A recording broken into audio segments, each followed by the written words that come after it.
YouTube. Well, didn't you hear YouTube's deleting all of your favorite YouTubers' channels? So No, I get that. they're like that. I What? can't make money anymore.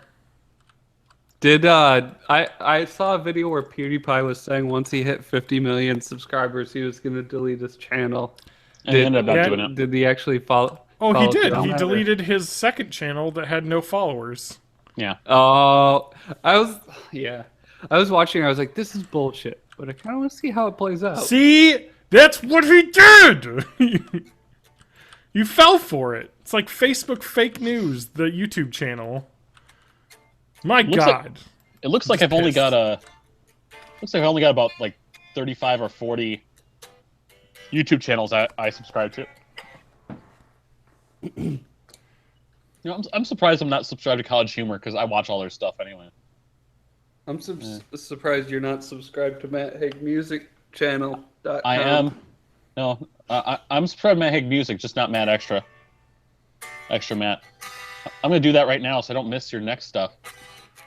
You should throw some awesome weird stuff on there. Done. You got 6 subscribers now. Yeah, I did it. The extra channel is just for all kinds of random shit that I think of that wouldn't fit on the normal channel. I have a video of my dad trying the Vive that I haven't edited yet. We played Hot Dogs, Horseshoes, and Hand Grenades, which is basically like a shooting range game with all kinds of real life weapons, and he had a lot of fun.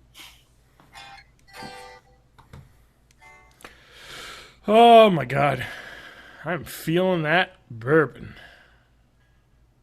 Bourbon. I did have a Moscow Mule before this, so. Nothing like bourbon to get the brain a working. And I made tacos. I love tacos.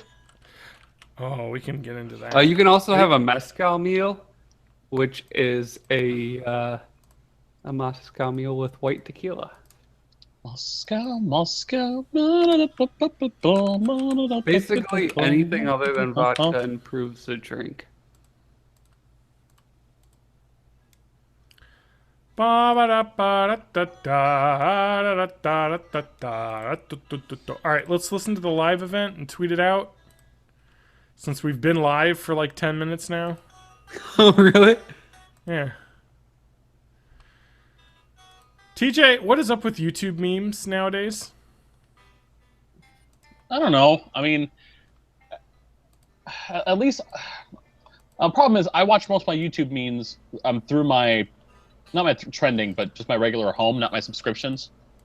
Yeah, same here. And I don't think I'm seeing as much because I wasn't clicking as much of the ones they were showing me. So now it's just back where I'm watching all the old tape face stuff. The boy with tape on his face. He's a mime from the UK. Mime as in he started doing his comedic act basically just by putting a piece of tape over his mouth so he can't talk. But it's hilarious. It's fun. I just wanted to point out that YouTube and memes have become let's do X video with X thing happening. Yeah, and that's been going on really, I think for at least 6 months, but it got really big about 2 months ago. Yeah, right now the current memes, do you know what the current ones are right now? The last time I checked, it was very hot metal doing things. Oh no, yeah. that's I'm talking about the YouTube poop video remix memes. Yeah. Now I'm not getting much of those anymore, so I'm on top of it. Other than still getting more B-movie stuff and B-movie trailer stuff from Shrek, I'm not seeing a lot of the newest ones. Yeah. All right. Well, can I get you music video songs from the Sony Pictures or Universal Studios The Lorax, the 2012 movie, or it was not a bad movie. What else is? Let's see. The Sony Pictures Robots animated film from like 2006 or 2005 maybe. Yeah, it's some ridiculous dumb shit happening right now on YouTube, and I love it. And they just like make the videos look all stupid and add little. Oh, it's fun. I love it. I like this new YouTube meme. But we should start the podcast because I think we're ready. We should. I'll talk about Adam. I gotta find you again. So since Adam's probably Oh, going to be taking those are an good. extended hiatus. Not that he hasn't Already taken been. an extended hiatus already. I mean, when was the last time he was on? Was it like October or something? No, I what was it? think A it couple was- weeks ago. No. Yeah, you're right. 245. Yeah, 3 weeks ago. He's, 4 weeks ago because there was a not Uh, numbered in between. Twitch broadcasting now. I think it's going. I don't know. Ready? You gonna go? You gonna broadcast? Share. Just copy that link. God, I'm so burpy. Those tacos got me. What the fuck is happening, Matt? Alright, I'm going to introduce the podcast while he's gone. Welcome to Born in the 80s. I'm your host, John Rowe, joined by my co-host. CJ May? That's right. Matt has left us for some reason. He's abandoned us like small children on a car trip. He was his dad driving the bus, and he got out and was like, all right, kids, here's your future. See, I just got pushed out the window. You know, we were moving and they threw me out. You know? He was like, hey, kids, this is what my dad did to me when I was growing up. Yeah? Yeah. Yeah. Yeah. So, Oh, if you live, you're a kid. Da-da-da. Da-da-da. I'm going to call Adam later. Sorry. I don't know. He seems in a bad mood, so I'm gonna call him later. I gotta be a good friend, but Yeah. he's having. Make sure you like let him know that we're not like mad. That's what I'm trying to get across. I'm like, I love having you on, man, but you're sick and you keep like not being around when we're recording, and I can't like reasonably expect my other hosts and me to be like, all right, we'll go Friday, and then Friday comes around and you're like, oh, we can't do that either. So I'm glad I rearranged all my plans for this, like to not be able to be on. I don't know. Great. Now this can't go in the podcast. God damn it. Well, it's on the Twitch stream, so you're That's fine. fucked. Twitch is forever. That's what they say. That's what my mom said. Streaming IRL. Is that what they call this now? Yeah, because it's I think in real that's the life catch-all Twitch. thing. Now, are you going to get banned because you don't have any moving images on your Twitch? Because isn't that like a thing? You can't have like, you have to have like a face cam or something, or else you're going to be screwed. Oh man, this is just picking up my audio. Oh, so it's working well. All right, so I'm not on the Twitch stream. All right, recut. Welcome to Born in the 80s, episode 248. Now, Matt, tell me when you're ready to go and we'll start. It's okay if this one's a little short. If we have to only record for an hour or so. I mean, I don't have anything going on tomorrow, so I can stay up, but... I don't care. All right, I'm all cool. good. Me Let too. me grab a. I mean, let I me work just in the throw morning, but I really don't another care. audio source in here. Ugh. Fuck. Okay. No. Fuck. Shit. Fuck. Everything's fine. Everything's fine. Okay. I should be good to go. I got the Twitch stream going on my phone, so if I don't hear you guys in like 15 minutes or whatever the delay is, I'll just kill the stream and we could try this again some other time. I mean, is that why you have 3 viewers? One of them's me and 2 of them are you? Possibly. Or Yeah, we've got on the probably. front page of Twitch. Ba-na-ba, We're on- ba-na-na-na-na-na-na. John plays Minecraft without any video and talks to his friends about games. I can't play Minecraft and host a podcast, though, so if we get started, I will have to quit. But until then, I will continue harvesting my plants. Okay, it's still just me. Sweet. See, They're this is gonna the have- Amazon exposition. We got to get this all figured out, you know? Yeah. Yeah. Well, I can unmute your shit, Oh, I can hear you now. but then it echoes like that. Yeah, you sound like Gozer or something.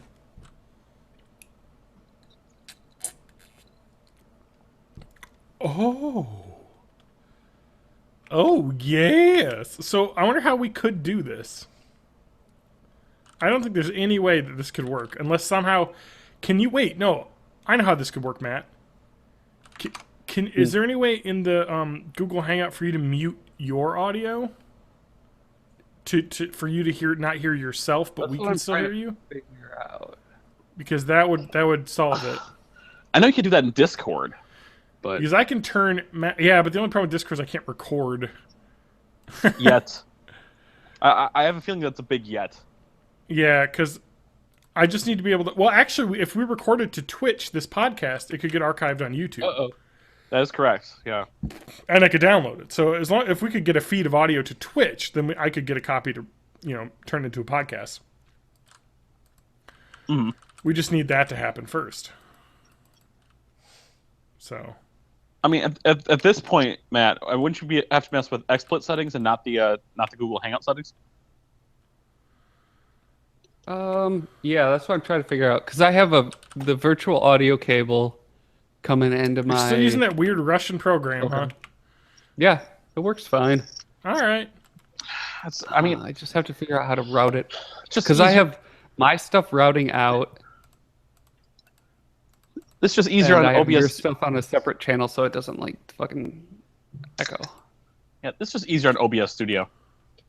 Just saying. Matt, use a free program. OBS. Although OBS doesn't work with like Windows. Well, it does now. But I was wondering because TJ, when we played Gears of War, which we should play more of. We should. We're only through Act 1 or Chapter I know. 1 or whatever it is.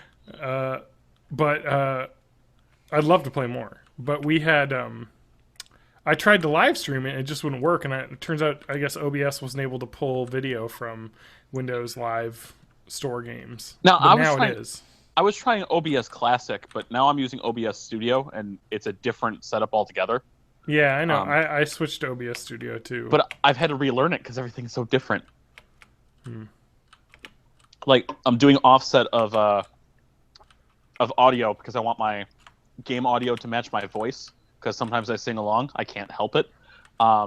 Fair enough. I have to add the offset as a filter. It's not a thing you can automatically do. Yeah, that's the white man's burden. Yeah. How to fix it? We'll see. Oh my god. Sorry, what was I going to do? Oh yeah, I remember. I'm sorry. Start the podcast? No, I'm Minecrafting. I'm waiting for the go ahead from Matt to start or just give up. So Yeah. I'm willing to wait. If I'm up till midnight, I don't really give a shit. We don't need to do 2 hours anyway. That's too long. I'm not following Matt Haig Music on here? Okay. I'm gonna screw up his 5 videos, 5 followers, 5 following by following him. Oh no! 555. Oh god, it just roboted for a second. It did. Oh Matt, you're roboting. $5 $5 foot foot long. long. Any. Holy shit. There's a scary man named Tony who you could buy a $5 foot long from, but it was something else entirely. I'm talking about his penis.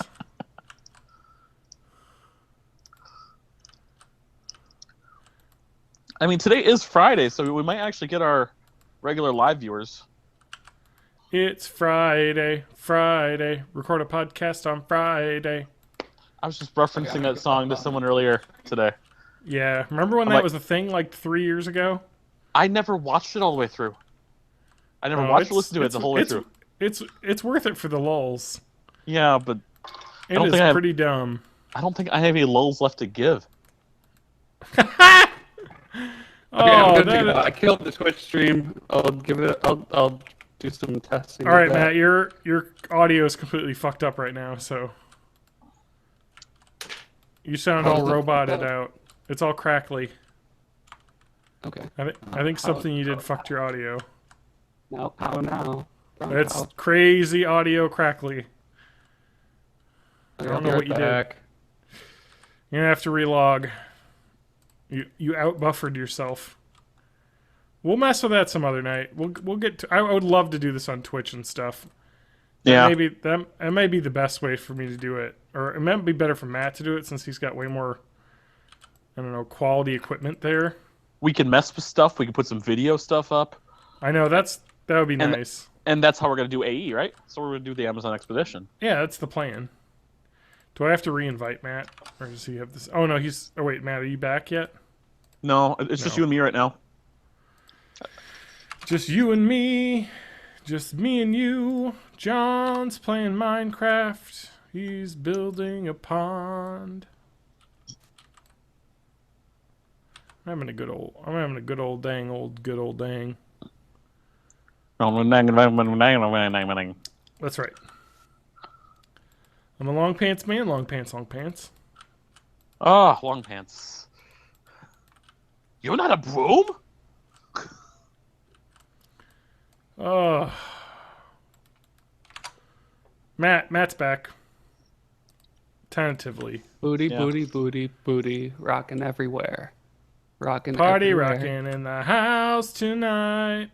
Do you remember that song from the 2012s? Or is that 2010? When was that? Like 2011 maybe? I was still in school, so... No, wait, not school. When the heck would that come out? I was doing MATC classes when that came out. I was paying to get more college credits that I never ended up using. I'm still paying for it. Grad school. Still paying for it. I'm still paying for it too, but not actively adding more to it. Shit. Anyway, Matt, Thew, you ready to go? Yeah, I'm good. You born ready? All right. Born ready. I'm just kind of making a pond right now. I can't really stop. Okay, well, I'm just gonna keep playing with this while you're doing that, and No, we should start. Welcome to Born in the 80s, episode 248. I'm one of your co-hosts, TJ May, joined by the man of the hour, John Danger.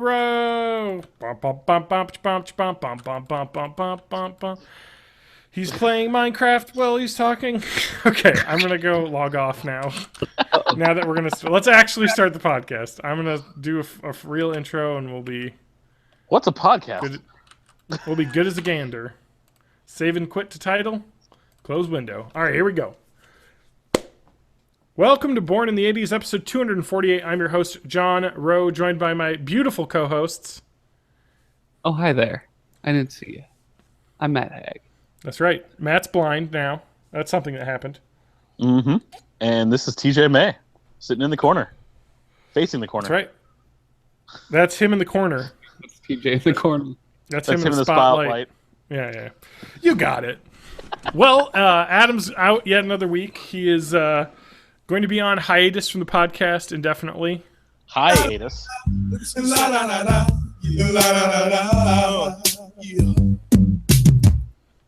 That's good. I like it because it doesn't say it, but I know exactly what that's from, so it's a good joke. That's from Bambi, right? Oh dear God. I don't know what version of Bambi you saw, but boy, can I subscribe to it. Well, I don't know, that flower, he was a little, Mm-hmm. Like, comment, and subscribe. Join our Patreon. Something. A little early for that, but it's fine. Yeah. I mean, it's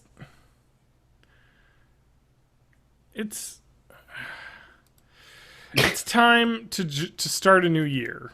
We tried to do live on Twitch, but it didn't work. Yeah, we'll get it next week. I think the plan is to start putting these podcasts live on Twitch because it'll be fun as heck. Because Twitch is allowing people to do podcasts now. Well, and we'll still do it on Basically. YouTube. We'll just have a mirrored broadcast over Yeah. YouTube Live, Twitch, Facebook Live, probably. TJ, can you do Facebook Live? We'll get you on that one. I'll get that figured out. Yeah, sure. TJ will be our Facebook Live. We could Periscope it too. Let's Periscope. Everyone, all We're- three of us will Periscope ourselves. Can you do Right? Instagram Live? I'm sorry? Instagram Live a thing yet? I mean, like No, Facebook is... absorbing all features of all of their platforms, so it's got to be coming, right? Yeah, is there a... We could broadcast over short band radio. Yeah. Yo, I have one of those. I'm trying to think of some old, outdated. We'll be live on Omegle. No, Omegle is still a thing. Yeah, it is. I know it's still a thing. It's like a video chat now. I want to say, I want everyone right now, this will probably be changed because it was just brought to social media attention. Just go to www.speaker.gov and look at Paul Ryan's new logo and tell me what you think of it. What? I didn't see this. I want to see this now. And of course, I start typing in speak, and first thing that comes up is a virtual speak and spell. Man, There you that's go. a Nazi-ish logo. I didn't even want to like say like what. I don't want to color what you're thinking, but I want you to look at that. Whew. That's It's real bad. perched over the world. It's asserting its dominance. I just want to say, I'm not a big fan of this man's politics, but he is not the type of guy to have a Nazi logo. That is 100% an accident and very dumb, and it will change. That is just funny though. It's like, I kind of see what you're trying to go with, but I don't know about that. I don't know if that was a good idea. It looks like some full-on New World Order stuff. Yeah, that's. I mean, yeah. You just replace that. Google search, like image search the Nazi eagle, and man, it's the same. It basically is the same. Somebody trolled him when they submitted that idea, and nobody thought of it. It's even like the Nazi one standing on top of a circle with the Yes. It's instead of a little world, it's a swastika, and then that's the Nazi logo. That's bad. It's gonna change. I just think it's funny because clearly nobody thought of that when they did that, and they're like, "Oh shit, huh?" This logo submitted by 4chan. Well, it was like that Trump Pence logo that was like really dumb looking, where it was like it looked like a dick and balls a little bit, and you're like, and then they immediately changed it. It's like, oh yeah, probably not good. Not that it mattered, but maybe maybe it would have cost them the election if they would have changed it, but they changed. But this is 2017. We're not talking about those things. There ain't nothing we can do about the past. All we can do is drown ourselves in Evan Williams single barrel vintage bourbon and video games and VR, right? Matt, please tell me 2017 is the year VR will take us away from all of this. Well, to burn. Not a lot. Well, maybe not then. All right. Do we want to What? jump straight into CES bullshittery? No, let's not do that because I probably should address a couple things that happened. Okay, but first I want to say that I found the best winter beer ever. Okay, yeah, let's talk about drinks and what we're drinking. Let's do that. I Um, already said mine. like winter, it's usually a winter ale. It's got a ton of spices and bullshit in it. That, except the base is a mocha stout. Okay. Yeah, cocoa and coffee stout, and then they add the peppers, vanilla, cinnamon, nutmeg stuff on top of it. And just having that base of like darkness and just heavy stuff. Better. It's so good. It is so good. And, it's by Arrogant. Wait, what's the brewery? The brewery is the people that make Arrogant Bastard, but I think the Stone Brewery. Yeah, Stone. It's good. It's good stuff. Adam loves them. So we've been I've been drinking bourbon because I'm a real man and I just drink straight liquor, well, with ice. Yeah, I've got to be aware tomorrow, so I've already drank in the pre-show an entire Sierra Mist Cranberry Splash that expired That a year sounds ago. Good. That expired a year ago, because Good. this year they're called Mist Twist Nice Cranberry fermented. Splash. Okay. And I'm halfway through a Mountain Dew. Nice. Okay. Oh man, if I had a Mountain Dew at 10:30 at night, I just would not sleep at all. A Mountain Dew will get me at about normal, so I could probably sleep right after this. I Yeah. used to be like that. Like I used to have 32 ounces of coffee. Well, no, I used to have 64 ounces of coffee every day. I And can't do it anymore either, Matt. and then like I was told by a doctor that I have to switch to half calf because like fucks up my anxiety stuff. And I Yeah. did that for a while. And now if I have more than a couple of cups of full strength coffee, it makes me feel like my heart's gonna explode. I can have like 2, but then after that, it's kind of like I don't know. If I have a cup of coffee at like after like 8 o'clock at night, I can't. I used to be able to go to like 9. Now it's Yeah, 8, and I used now to even get 8 keeps me up. coffee like in bed as I'm falling asleep, just drinking a Starbucks or Yeah. something.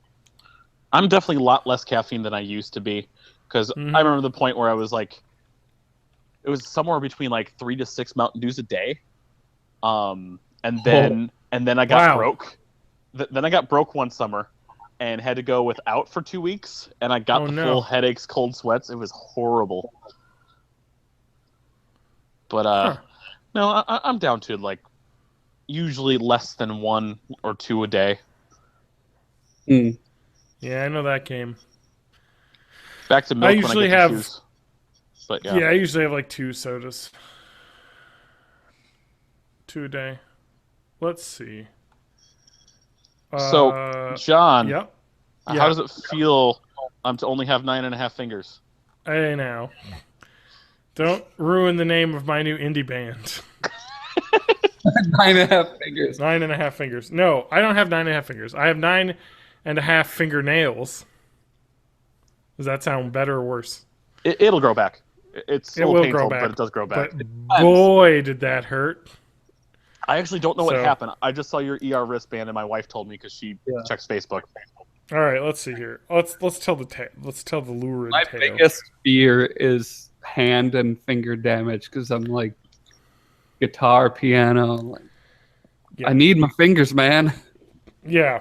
Well, I do too for typing. Everybody uses their fingers. I guess you can get by with a stub though and still type. Yeah. You learn. All right. So I was making tacos Monday night. You know, I diced it. I got a brand new knife, a brand new Victorinox. If we had see it now, if we were we're doing this Twitch live, I could put up the Amazon affiliate link for the knife that what cut off part of my finger that people could buy. Victorinox, like 8-inch chef's knife. You know, very highly rated, like 1,000 5-star ratings. Like everyone's like, this is the best knife. It's $35. I needed a new kitchen knife because mine was old as shit. It's very sharp. Like cuts through like vegetables like a laser. Like it's insane. Cuts through fingers like a laser. I found out as I was shredding lettuce too quickly.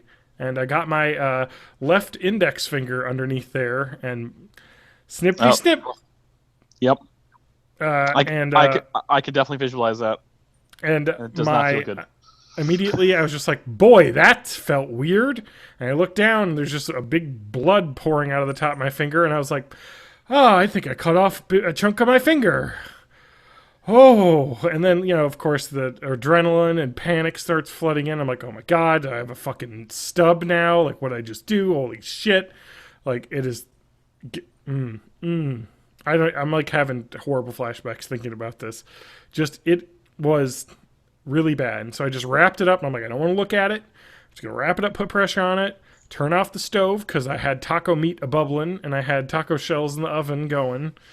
I was like, we'll deal with that later. I called my fiance and I was like, hey, how far away are you? And she was like, I don't know, I'm pulling in. I was like, stay out there. I just cut part of my finger off. We need to go to the ER. And I wasn't sure how bad it was. I tried to find the piece of finger and I could not find it.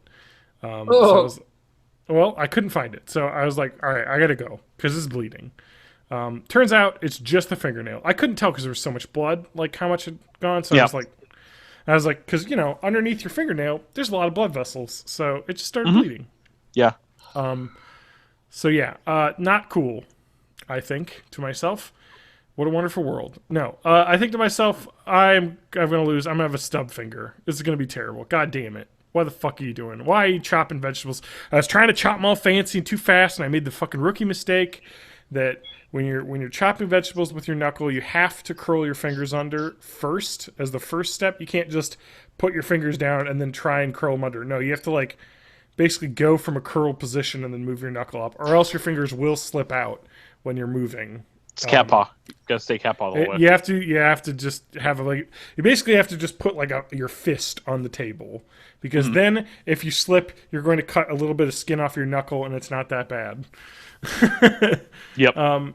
Anyway, so I waited in the ER for what seemed like hours, and it was like 45 minutes before someone finally saw me. It was fucking packed in the ER for some reason. Whatever, I wasn't doing too bad. It wasn't bleeding through my bandage, so it was, thin. But it wasn't stopping, because it's pretty deep. So, they put a fucking sponge thing on the top of my fingernail, and they started digging around in my fingernail, which is... I know right now Quite everyone's uncomfortable. shuddering because it was quite uncomfortable. And the lady's like, "Oh, this isn't too bad. It looks like you didn't chop the whole fingernail off, just the bottom part, and some of the skin underneath."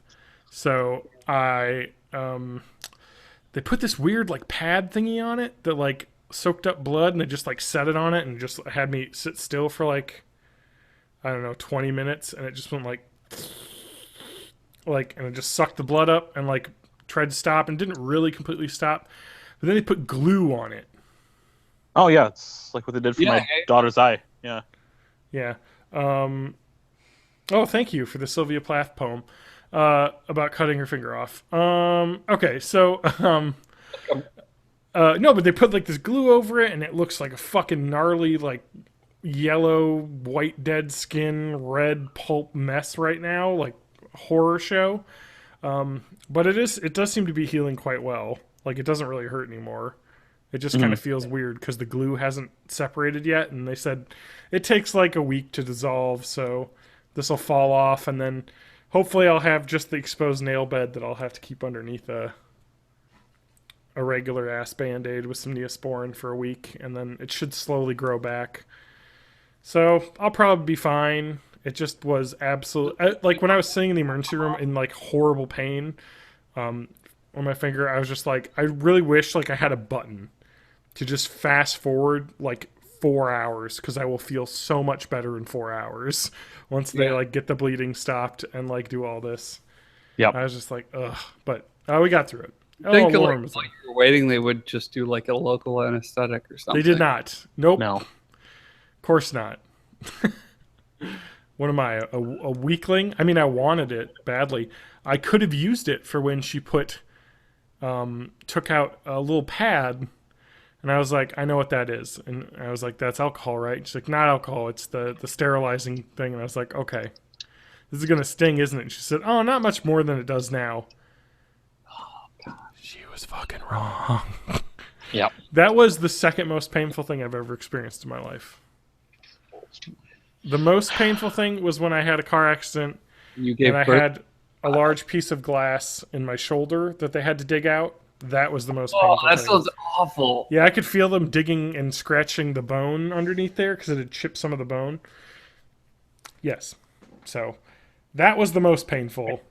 This was... I was going to tell you about my biggest hand injury, but now I just feel like a big puss. But anyway, can I we're getting some crazy echo right now. Who's echoing? Matt.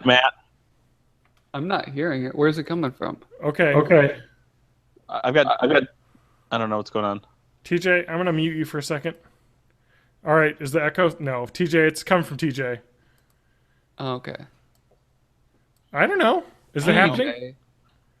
I'm not hearing it gone. from TJ. Okay, now it's gone. So it just must have ended. Okay. What the fuck was that, Google? All right. No, this is payback, right? Listeners of the podcast know about my past with fingers and sharp objects, correct? I don't remember. TJ, do you remember the story?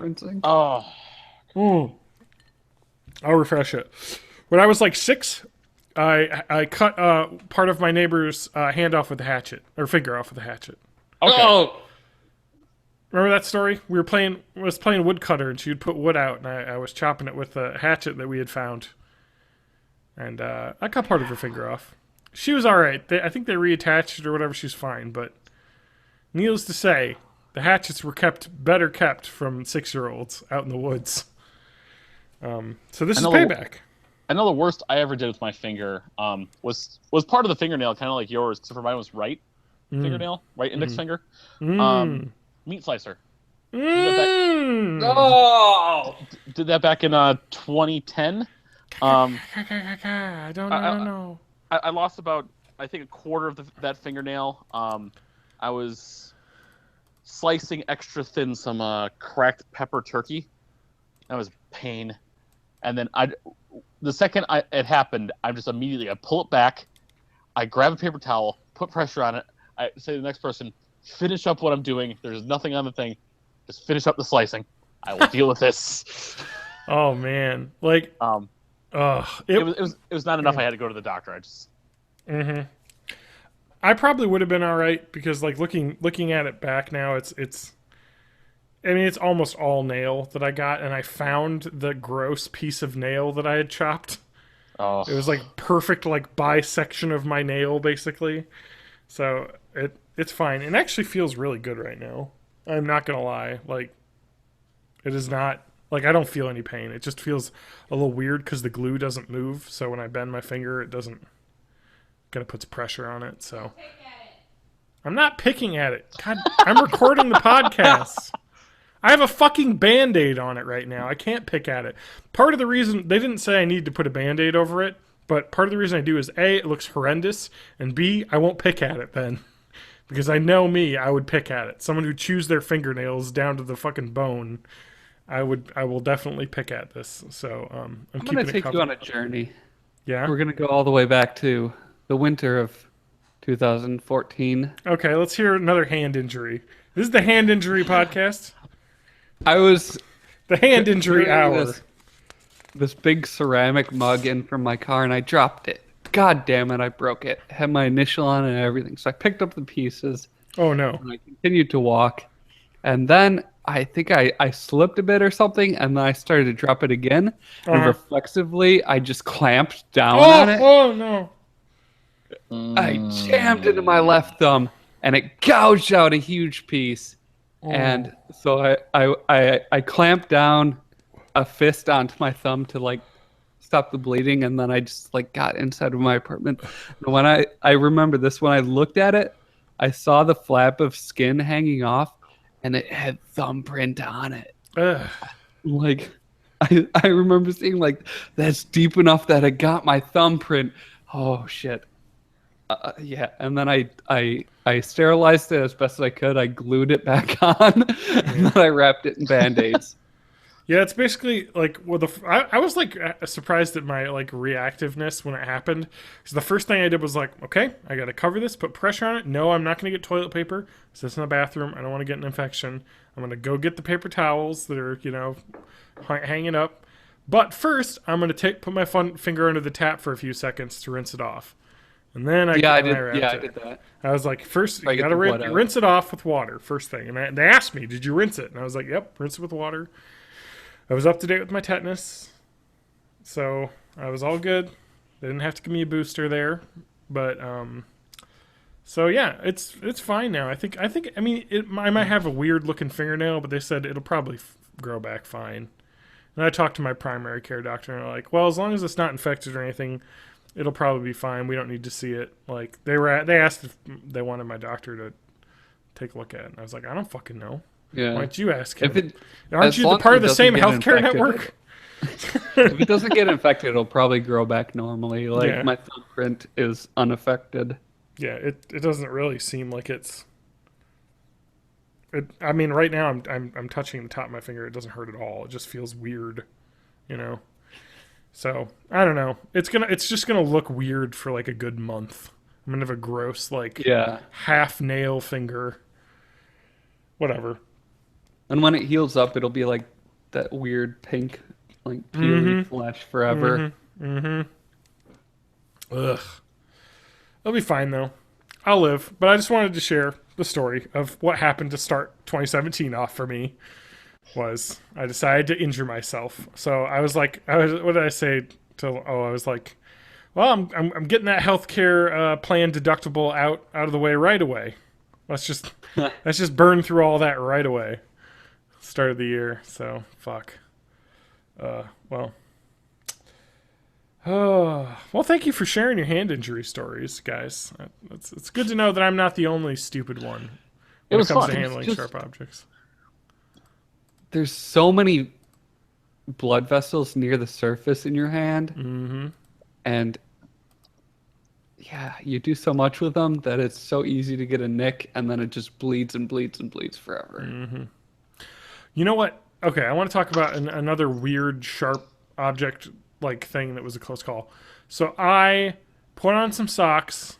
I think it was a Saturday morning, and I was walking around my apartment. I was like, "Man, my foot feels weird. It feels like there's something in the sock, like a pebble." I pull out the pebble, and it's a shard of glass, like the size of a quarter. And I look at the bottom of my foot, untouched. So I think the glass it was like part of a cup that it must have shattered, and the glass must have just fucking flown somewhere where nobody could find it when we were cleaning it up. And like, I literally like was walking around with a fucking glass shard on the bottom, like the soft part of my foot, and it's not a mark, not a scratch. And I was like, huh, there's some good luck, because that would have sucked. Getting cut on the bottom of your foot is the worst. Because you can't fucking put weight on it. You have to limp for like a fucking week and a half. That happened to me once. But it was more on the side of my foot. But still. Yep. Don't cut your feet. When you break glass, make sure you clean it up. Don't step on nails. Don't be like the Home Alone guys. Oh god, that scene only gets more horrifying the older I know, right? I feel like that movie was fun when you were a kid, and you watch it now, and you're like, Jesus Christ! It'll take so long to heal. It's like, oh, he stepped on that bare glass. All those ornaments with his feet. Oh my god, why? It didn't help that I had a very vivid dream the other day that I had a 10-inch nail in my upper left arm. And I had to get it removed. Yeah. No. Did I tell you? Okay, I want to talk about dreams for a minute. Have you guys ever died in your dreams? Like, been killed in your dreams? Close. Not that I remember. I don't think actually died. Okay, I don't think I actually died either, but there was one of the weirdest dream moments I ever had was like, I don't remember why it was, but like, I was in like the Arctic in like a little boat, and I had to get to like a pier, and like something happened, and I fell in the water, and I like froze. And I remember vividly just feeling like freezing, like ice cold, and like then that's it, and like dying. What if that was really you dying, and this is just your heaven? I know, right? Like, what if? Well, if this is my heaven, why the fuck am I cutting my finger off? But yeah, maybe this is my hell. I had one of the rare dreams that I remember last night, and the only thing I remember about it is that somebody in it said, "Matt, you know, you're a good silent leader." And I thought, like, after I woke up, I was like, "That's some weird ass corporate buzz speak that I've never actually heard before." So I Googled it. It's a real thing. Huh. So like, my subconscious just picked up on this like Silicon Valley bullshit and then put it into my dream. Wow. Your mind is spitting buzzwords out now, Matt. Yeah. And not just that, but if you think about it, it was a character in a dream complimenting me on a personality trait, so it was just my subconscious jerking itself off. Okay. I don't fucking know, man. Dreams are weird. You're great. Love subconscious. So you're saying it's trying to cut through?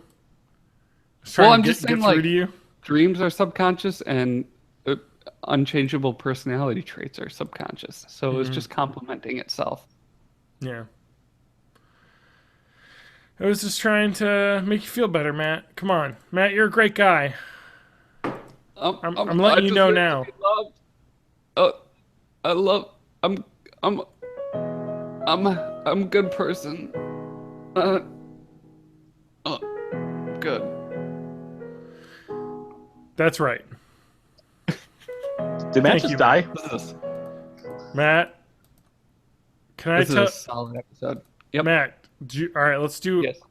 let's do a eulogy pact. Have I mentioned that this beer is 8% by volume?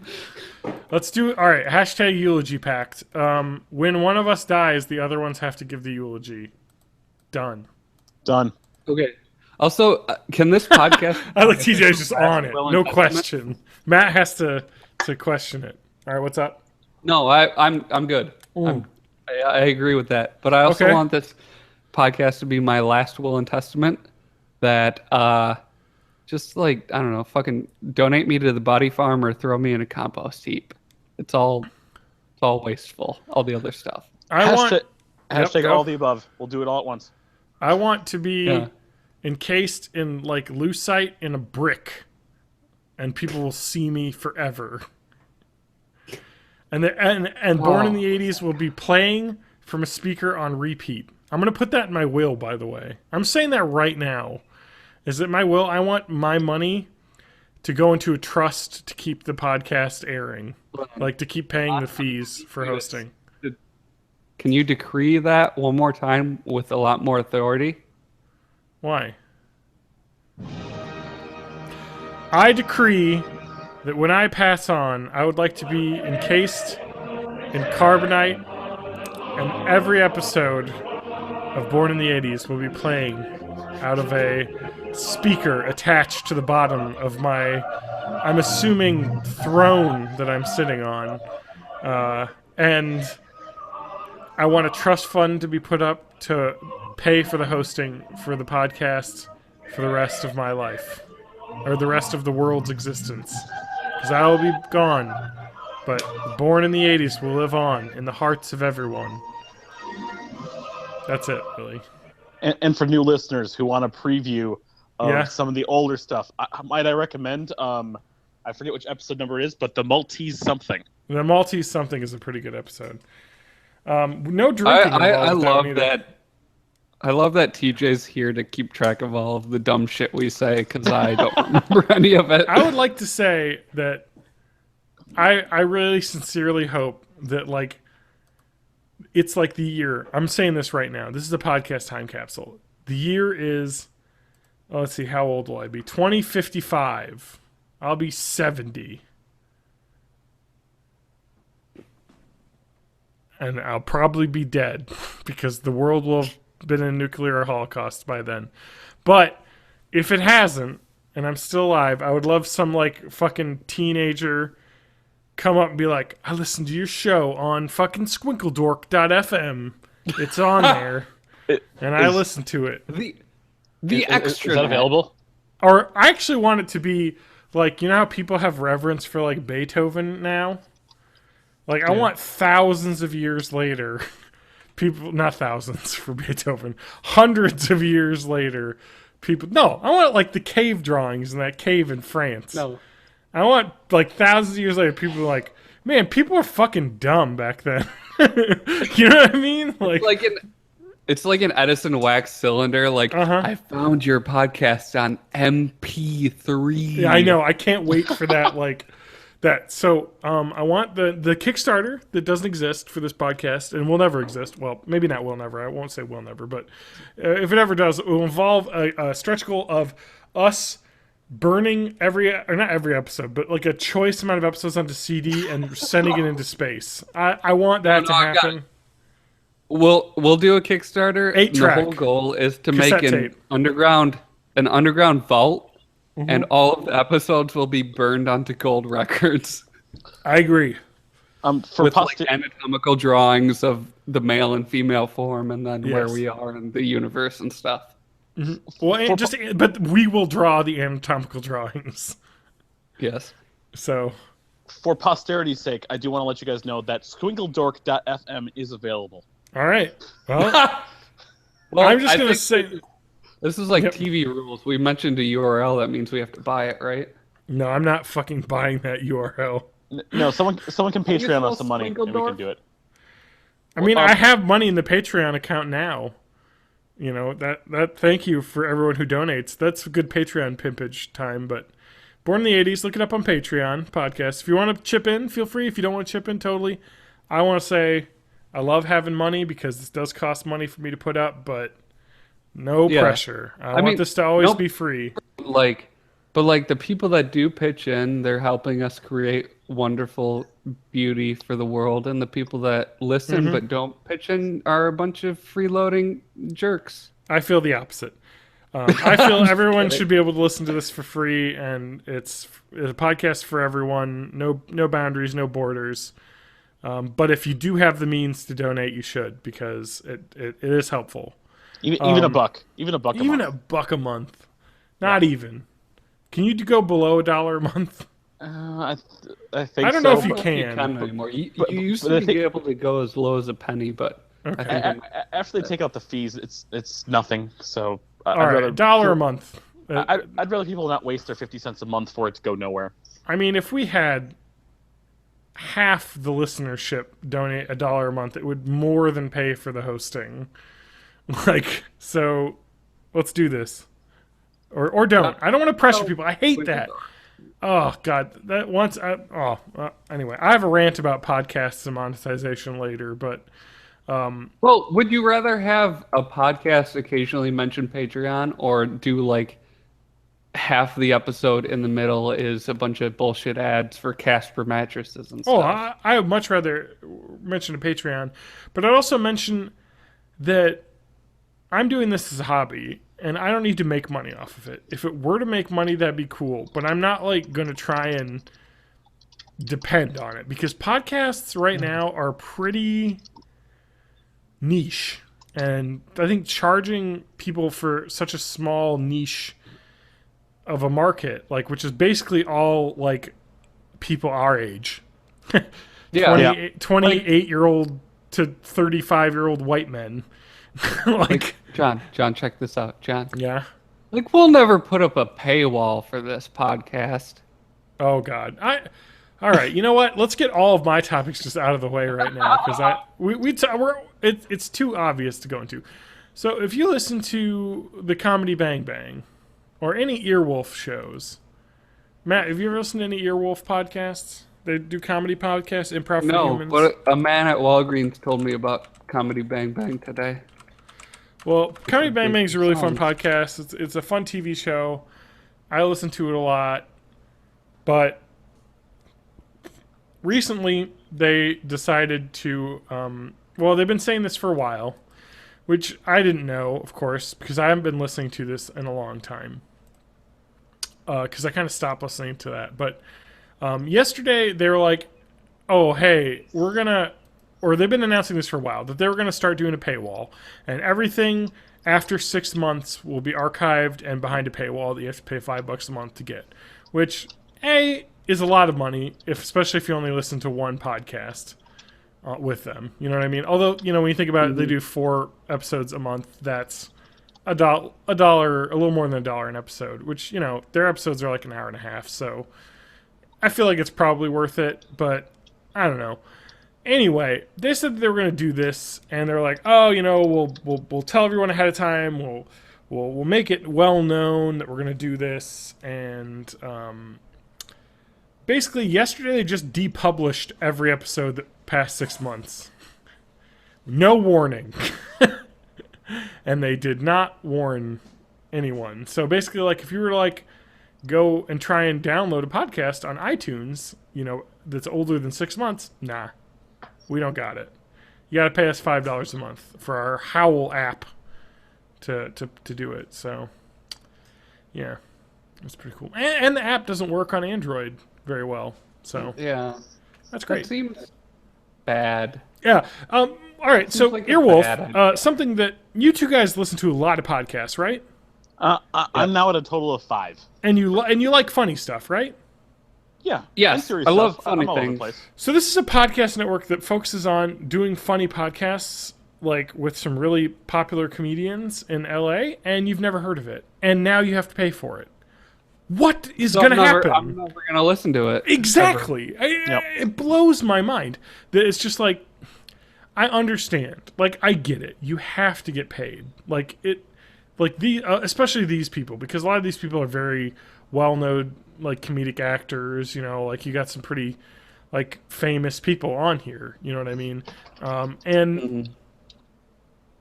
but Yeah, and they need podcasts, some cash just for it to be worth their time. yeah, but But podcasts are such a niche thing. Like there has to be a well, better way to monetize than this because, I mean, and not basically, even that, but man, the supply to demand ratio. yeah. So much supply out There's there. so much podcasts out there. So like the idea is like I understand like where people are coming. I think people probably are overreacting to this in some ways, and people are also maybe a little bit siding too much with the company that bought the Earwolf Network, the Midroll, who is also bought by Scripps, which owns like 1,000 newspapers and has over $1 billion in revenue a year. So basically, they were bought by a very big company who was like, "You need to make money, or why did we buy you?" So now And they had to the basically, company is named after a fucking ad format. yes, exactly. So it's like literally, we're going to. I mean, it had to happen, but I don't like the way that they monetize. I think the best way to monetize podcasts is more like a maybe like a exclusivity. Like if you pay, you'll get the podcast a week early. You know. I don't like that though. Oh, I don't mind that because then you get it. But what would you prefer, getting a podcast a week early or getting a week late without having to pay for it, or only be able to listen to the last 6 months? Well, a week late, but like more than that, I would prefer having a giant mid-roll ad, and more than that, I'd prefer just like a brief Patreon mention. Yes, So far, the podcasts that I listen to that are supported by Patreon are the least intrusive yeah. of like I love the McElroy brothers stuff, but man, they talk about ads for a long time in the middle of that shit. Yeah, Mhm. I have a hard time with the amount of ads on that, and I understand like people want to try and get Well, that's paid their and whatnot. network. The Well, I the just want Maximum to. network. That's Maximum the Fun. model that they have, Yeah. and it's just it seems old fashioned and outdated to me. It's a terrible idea. It's Mhm. just a bad Really idea. interrupts. And I even worse than that is the Night Vale Presents podcast. Like it's a narrative thing, and then they just interrupt it in the middle for an ad break. I think And it's podcasts. it really interrupts the flow of everything. I've said this before. I think podcast ads are bad, especially are. mid-roll ads. You do an ad at the start of the show, fine, whatever. But the mid-roll that sucks shit, too. I hate. But I think if you do an ad at the end of an episode, that's the best place to put an ad if you're going to do that, because then you can just hit the next button and go to the next episode if you want to. If you want to listen to it, fine. Like, it's the easiest to. Yeah. And listeners, pro tip: if you're starting a podcast and you're dead set on putting ads in it, make them in 15-second intervals so I can skip them with the iPods. Like, skip Yeah. ahead 15 seconds. I think this. I think it's just kind of ads. Ads are bullshit in podcasts. I mean, Yeah. but you know what?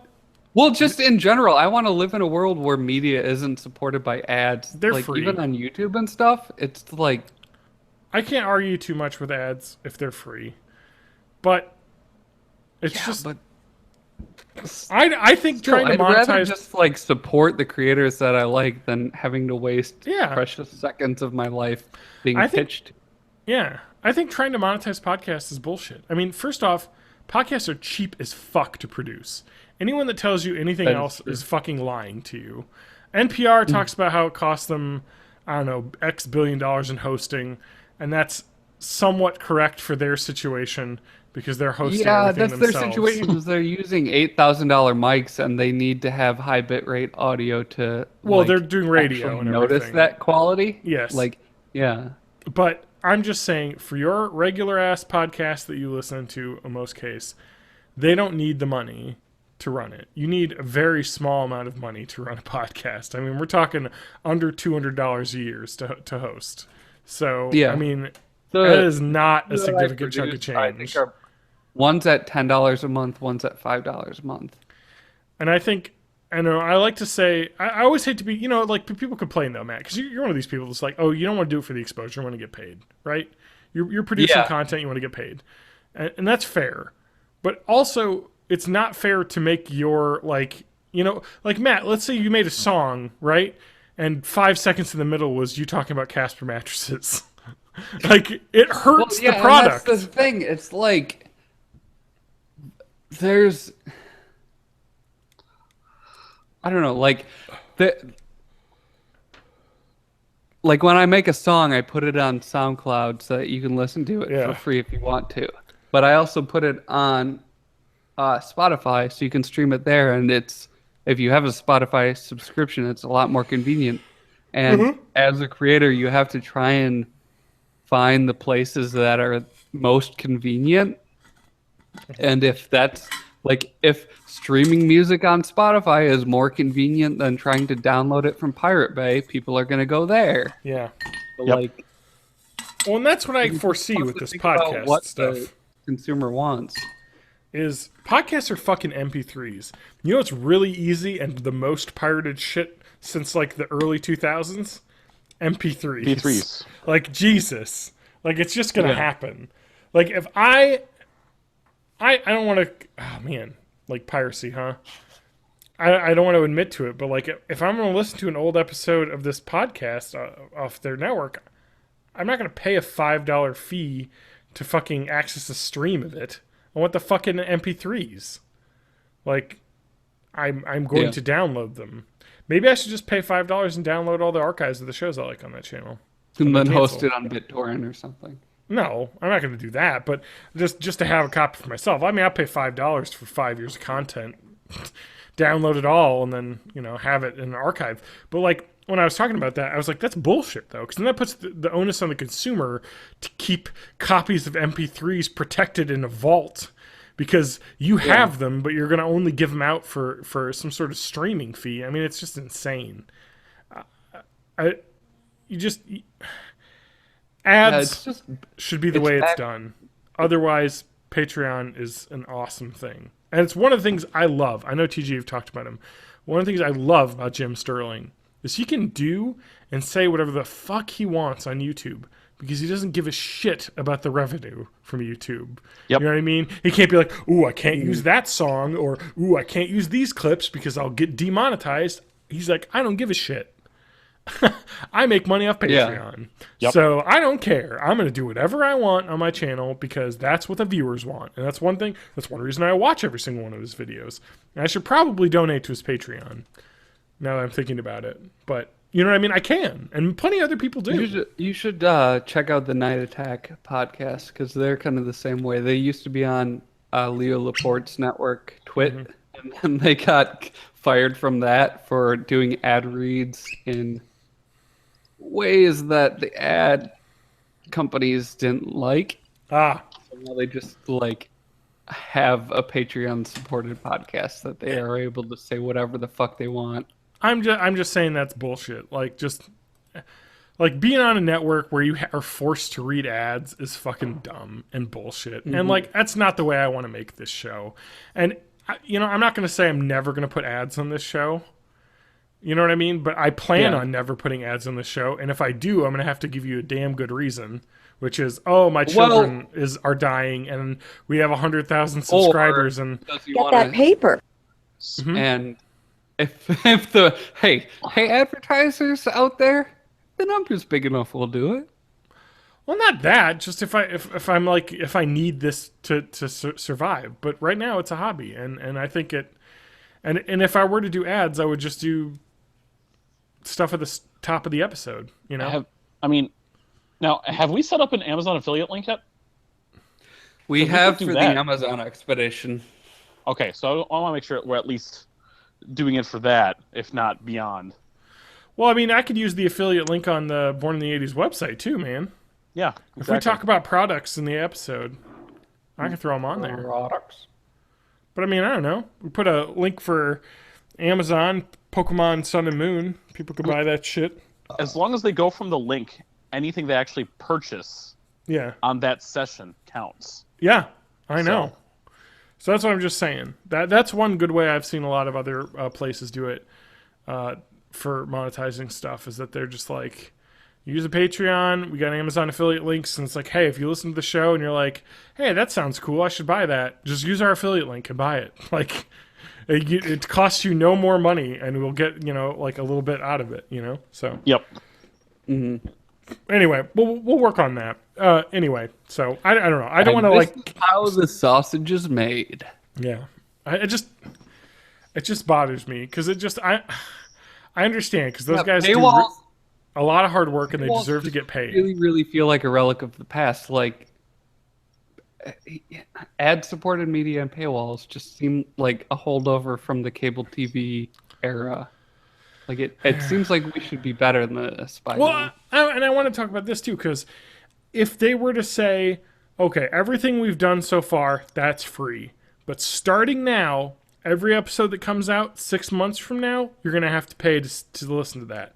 I feel like I'd be okay with that because that's giving me at least a warning. Like going forward, every new episode when it's 6 months old goes into the vault. Goes into the vault that you have to pay $5 a month to get to.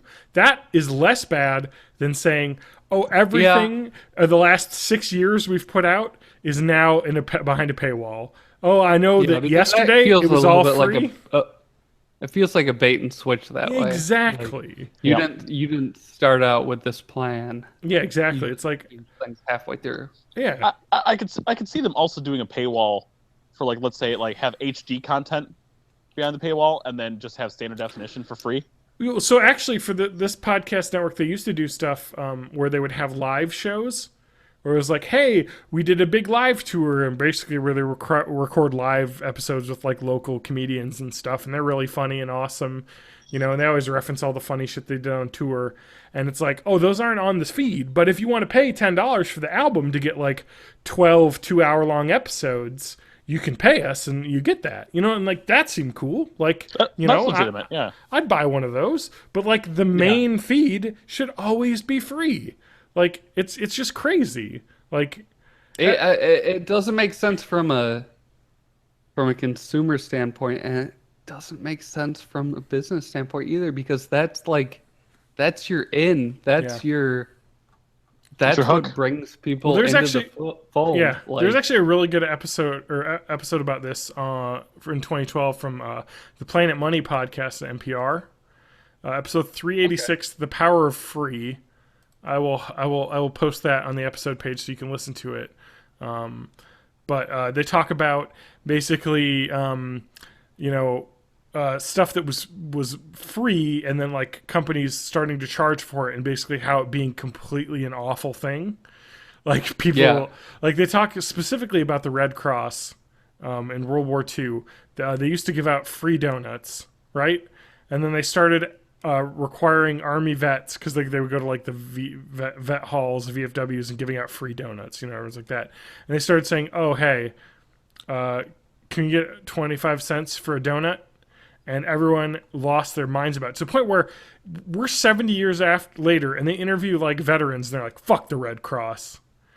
They didn't give us our free donuts anymore. And it's like fucking a free donut, you know what I mean? And they just get mad about it, because you can't make something free. Yeah, you for set up years. that expectation in people's minds, and it yes, because free is powerful. Change it.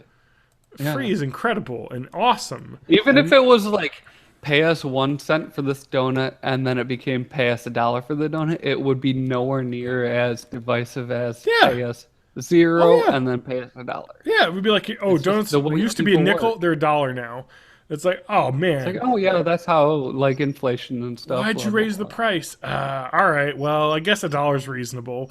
But like now it's just like, oh, these were free. What, are you charging for it now? It's like when they talk about restaurants that have out the you talk about this. You go to like a Mexican restaurant that doesn't give you free chips and salsa. What do you think? That exists? Yeah, exactly. No, I've been to a restaurant and it's like, oh, chips and salsa are an extra like charge. Like Pasquale's does that, right? Wait, really? I think so. Is that a new thing? I feel like they used to I do just that. never noticed that they're charging me. I don't think I've been at Pasquale since my wife worked there. Well, anyway, It's been a long time. It's just a chain in the Madison area. I don't know if it's outside. Here's of the real Madison area. trap: chips for free. No, I've salsa been there. costs Just money. back when she worked there. Okay, Years. but anyway, years and years ago. so like they talk about restaurants that went from giving out free bread, to like starting to charge for it, and they're like, it was awful. All the reviews were bad. They're like, oh, they nickel and dime you.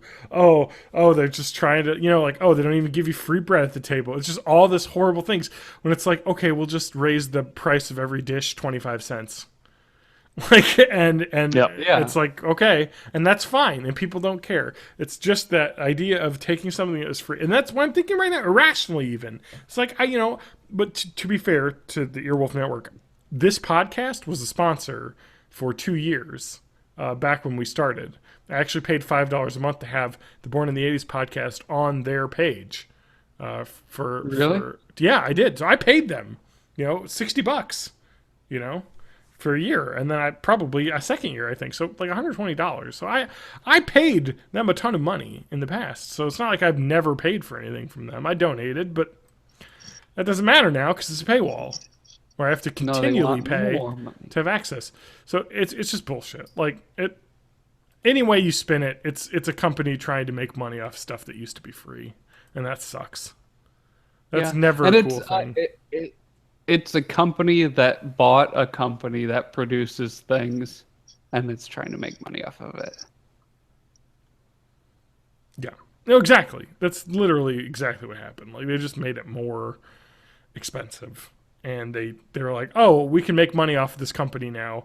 Why aren't you monetizing that? Monetize it now. Fuck whatever they care. We need the money." Really? They call their company Midroll? Yeah, the mid-roll. Jesus Christ. So I also That's want like to... calling. Yep. That's like calling your company Obnoxious Interruption or something. Like, Yeah. I mean, I understand ads and whatever. You do ads, whatever. I make them easy to skip through. That's all I care. That's the biggest problem I have with the Maximum Fun Network and McElroy Brothers podcast is that, like, we got the money zone where we're going to riff on fucking Casper mattresses for fucking 30 minutes. And it's like, I don't want to if I'm in a really, really good mood, I'll listen to that and it'll be funny. But, like, also, if I just want to skip it, it's never the same length. So I just have to keep hitting forward, forward, forward. No, not there yet. Forward, forward, forward. Mm-hmm. No, it's still happening. Forward, forward. I think the first time I listened to it, or first few times I listened to it, I was like, huh. Like, that's kind of funny. They made a joke out of it. That was neat. And then you listen to it for weeks and weeks in a row, and you're like, they're kind of doing the same jokes every time because how many jokes can you make about underwear and socks? But then, like, at the same time, they did an entire episode that was sponsored by Totino's Pizza Rolls, and it was hilarious. Well, I yes. loved it. Well, that was like a one-off, like, we're going to do this experiment, do a crazy thing. Like, and it was like an old-timey family, like, variety hour thing. Mm-hmm. Oh, they did some great stuff. And that's a great way to do sponsorships. Like, where you just like make it so over the top and ridiculous. But I'm saying week after week, it grows tiring because sometimes it's just like, I like listening to this podcast because they do really funny gags on Yahoo Answers like things, and I like them. But I don't want to listen to you fucking joke about. I don't know. Well, especially with their Adventure Zone podcast, there's a really rabid following for that. So if they were able to just switch it over to a Patreon model, they would have more than enough backing. But I think so too. Honestly, it's easy enough to just say, "Hey, like, damn you, John Hodgman, put Patreon up, and if we reach this X amount a month, we'll do a fun extra episode. So hey, everybody, fucking start donating, and we'll do some cool shit." And people will, because it happens. Mm-hmm. Ugh. Anyway. Patreon's great. Anyway. Thanks for Patreon.com/MattHaigMusic for all of your music needs. To me rant. Matt, can I get some some nice soulful music or something, like some contemplative music, please. Contemplative. Like some Contemplative. good music.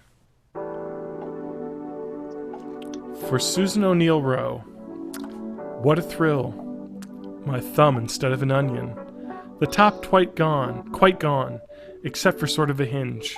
Of skin, a flap, like a hat, dead white. Then that red plush.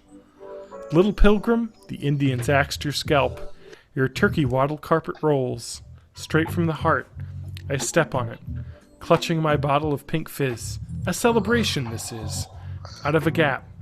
A million soldiers run, redcoats, every one. Whose side are they on? Oh my, homunculus, I am ill. I have taken a pill to kill. The thin, papery feeling. Saboteur, kamikaze man. The stain on your gauze, Ku Klux Klan. Babushka, darkens and tarnishes. And when the bald pulp of your heart confronts its small mill of silence, how you jump, trepan veteran, dirty girl, thumb stump. Cut by Sylvia Plath. Thank you, Matt, for hosting that. Thank you, college poetry class, for one of the 2 poems that I remember from that semester. Mm-hmm. That makes me so uncomfortable. I have a question. Do you guys remember the thing I said I was going to link on the podcast? Because I'm going to go back and edit this. I think there's a recording we can listen to. Also, in your joke URL, could you have said anything other than .fm? Because that is expensive, man. Is .fm expensive? It is. It's a top level domain extension. Fuck that shit. TJ, what have you been up to? We got to talk about TJ and we got to talk about Matt, and then we got to end because I don't even know how long we've been going, but the whiskey's going on me right now. Yeah, I mean, well, we've been going for not that long, to be honest. If you include our pre-show, which I don't. Yeah, our pre-show was like forever. It was like a half hour, so yeah, we've been going for about an hour. Yeah, maybe a little less than an hour. All right, TJ, what's up? How's life? Life's well. I'm about to be going on a trip up to the Northwoods of Wisconsin this following weekend. Up north. So as of when this podcast actually shows up, it'll be just the next weekend. So TJ may or may not be on the episode depending on how we logistically plan things. You just said TJ may or may not. TJ may not. Hashtag TJ may or may not. May or may not. Oh, that's the episode title. That's almost a better username. May or may not instead of may of may. To may or not to may. Okay, okay. Anyways, and I'm not yawning. I 100% swear I'm not yawning. It's late Friday night. It's been a long week. Relax. Yes, I am relaxing. So I'm going up north because we're celebrating Christmas up there with I'd say my extended family, but I guess it technically includes most of my siblings and my father and whatever's up there. Don't try to find me. I'll be in the woods dying a slow death. Okay. But that being said, right before I leave for this trip, that Nintendo Switch thing, they're doing an info dump on Thursday night. Yeah, they said Thursday night we're gonna. I mean, I was thinking like, oh, the Switch is still a ways off. No, March, man. That's about 2 months. Yeah, we're gonna be into it. So I'm excited. I'm real excited. So this Thursday night at 10 p.m. Central Time, there's a live stream out of Tokyo. It's going to be simul broadcast with someone basically repeating everything in English. So it's going to be no big deal to watch the thing right on Nintendo's site. But they're going to announce the system, the specs, the price, some launch games. Please let there be a launch Mario. And a bunch of stuff. And, well, this is a podcast. I can go into speculation. There have been a lot of rumors from very, very reliable sources, mostly people who have been right in the past for other leaks. So supposedly, with the in portable mode, the Nintendo Switch is going to downgrade the graphics enough to have an over 3-hour battery life, which that's good enough for me. Yeah. To get decent, basically Vita quality graphics on a bigger screen. I can handle that. Legend of Zelda: Breath of the Wild, which we kind of thought was going to be not a launch title. We thought it would be pushed back to like about June. Yeah, that's what they said. They said don't expect it to be a launch title. Yes. Supposedly, That was the leak. expect it to be a launch title. Oh, okay, so maybe they're changing course. Well, and that was the person that leaked it originally said, "Hey, I was wrong." Yep. And So if you go back to Twilight Princess when that released on the Wii and the GameCube, they pushed back the old system's launch to and did a launch title with the system on the new system. So I could see them doing that, where the Wii U version comes out in June, July, or August, but the Nintendo Switch version comes out at launch. Something I mentioned before the pre-show, how this year is kind of the year where the two things I've kickstarted are actually coming out. One of the things that I kickstarted, which was Ukulele. Oh, I dropped my mic, but you guys can still hear me. Yep. So Ukulele, which is that spiritual successor to the Banjo-Kazooie games, that one supposedly, and I haven't talked about this on the podcast yet, but supposedly they might drop the Wii U version in support of just going Switch. Just going Switch for the Nintendo side. Why? They can't... come on. I know. That's technically in rumor territory.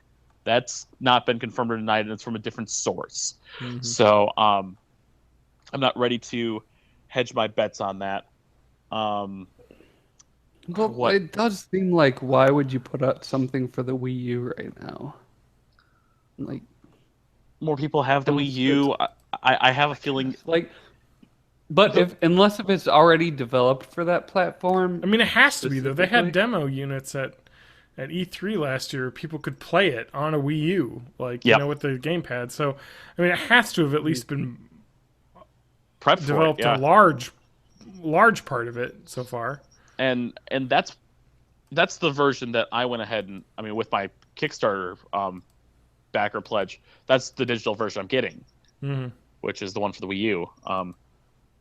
And the sad part is the other game I kickstarted that's coming out first quarter this year, the Use Your Words, which is a very, very similar to like the Jackbox party games. Okay, yeah. That one I also pledged for Wii U. That one is coming Wii U, and I'm like, I haven't played my Wii U in a while. I know, I have mine set up. I actually did play it recently. Lauren and I was like, we should play a game. And we played the Super Mario 3D World. 3D World, which is fucking awesome. That game is an amazing game. Awesome. That's such a good game. And then we played Mario Kart 8, which is such a good Mario Kart game. They put that's one of my favorite Mario Kart games. It's so good. So games around launch window. Mario Kart 8, an enhanced port, is supposedly going to be ported to the Switch, which is going to have even though there was a forged or a fake cover art for it. Yeah. Supposedly there'll be new characters and new tracks, but there was a cover art that mentioned like 24 new tracks and 10 new characters. But I can't stress enough that the Mario Kart 8 is probably the best Mario Kart game they've made. It's so good. There are some people that will still say Mario Kart 7 over 8. Mario Kart 7 is a really good game, but I'm talking about, if you're talking about a console Mario Kart, this is the best one. Mario Kart Double Dash all day long. I don't know about that. The that original had some Mario problems. Kart on Super Nintendo.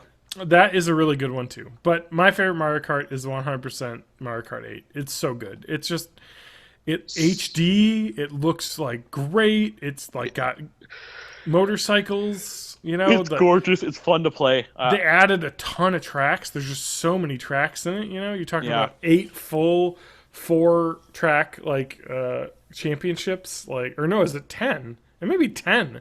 There may be 40 tracks, right? It was 8 to begin with, and then there's if you buy all the DLC for the game, which I have all of it. it's a total of $12. Add 16 more tracks, bringing you to a total of 48. So you have 48 tracks in this game. Like you have 12 total things, total cups. 24 of those tracks all original for this game. 24 of those tracks were all pullbacks from other ones with enhancements. I was about to say they pull back tracks from other ones, but they're in full HD and they look incredible. And they add some stuff that wasn't there before, like the fact that Mario Kart 8 does this anti-grav stuff, so they make some of those tracks actually go up anti-grav. Yeah, they did actually a really good job of like taking some of the old like tracks and like especially some of the tracks from like Mario Kart DS, which nobody played, the original one. It's a good game though. It's got some good tracks in it. Like there's some good stuff in that game. Like I'm really glad that they made such a good game for that. But it kind of, I mean, the Wii U got overlooked. I really hope that's not what happens with the Switch. But yeah, I mean, it sounds like that they are like, I don't know, but do you know anything about the 3DS and the scarcity that's happening right now? Oh my god. Yeah. Fucking hey. Sorry, I'm a little. No, I'm sure as someone who has to deal with retail, it's everywhere. New and pre-owned at my personal store right now, there is not a single device that can play 3DS games at all. No new 3DSs, no new 2DSs, no pre-owned nothing. It is, and there's one major reason for that in my eyes, and I don't know if anyone else has already dug in and looked at this, but it starts with Pokemon Go, and from Pokemon Go, it's made people between the ages of 25 and 40 who played Pokemon 20 years ago, well, 18 years ago in the US, but played Pokemon 18 years ago, remember how much they loved it, and they all freaking bought 3DSs for themselves to play Pokemon Sun and Pokemon Moon. And no one expected that much system sales. They figured the games would sell well, but not that many systems. I'm just hoping that this isn't a sign that the Switch is trying to replace the 3DS, and they're just going to come out in scarce numbers even moving forward. I think that's it, man. That's honestly, that's what I'm thinking. I really hope not. I mean, I'm just saying right now, even before the holiday season concluded, finding a Nintendo 3DS in stores was fucking hard. Yeah. And I honestly think the Switch is going to be their new everything console. Because it's gotta be. The 3DS has been around for a long time. I hope it is. Because I'm fucking done having two Nintendo consoles. Like, if you put out the awesome Mario game, I got it on everything. The only problem is I really want a new Nintendo 3DS, but I can't get one now. You wouldn't have a Nintendo mobile platform and then also a Nintendo half the time mobile platform. It would be competing with itself, and that's just ludicrous. Mm-hmm. I don't think so, because you get a different experience from something you can put in your pocket versus something you basically have to carry a case around if you want to carry it around with you. Fair enough. That's just the direction I'm looking at it. I mean, you can't buy it. Like, I'm looking right now on Best Buy's website. Nintendo 3DS XL. It is not available within 250 miles. Every single SKU. Like, they're just all gone. Yep. You can't buy it. Nintendo 2DS, check stores, availability, not within 250 miles. It is. Yep. It's just gone. Like, it's. And I don't think that that's just them not making enough. I think that's them not making enough because they know that in March they're going to put out the 3DS or the Nintendo Switch at $250, and it's going to be portable. And they're going to say, "Well, I could pay $200 for this 3DS, and it's got a lot of cool stuff on it. Why would I pay $250 for a thing?" You know what I mean? Like, I don't know. We'll see. Yeah. I'm going to rapid fire something. If that's what they were going to do, I just wish they would come out and say it instead of being like, "Oh no, we're totally gonna." Next Thursday, we might find out. We'll know. We'll know. All right. I'm going to rapid fire just a couple other games that are rumored for launch or launch window. Yeah, I'd like to hear what's for launch. So we'll know next week if we're right or wrong. Smash Brothers enhanced port. Okay. Just it's the Smash Brothers for Wii U, but just for Switch with all DLC characters. Splatoon enhanced port with additional weapons. Yeah, we saw that. I sort of got to stuff. assume these ports are going to be launched because that's pretty easy.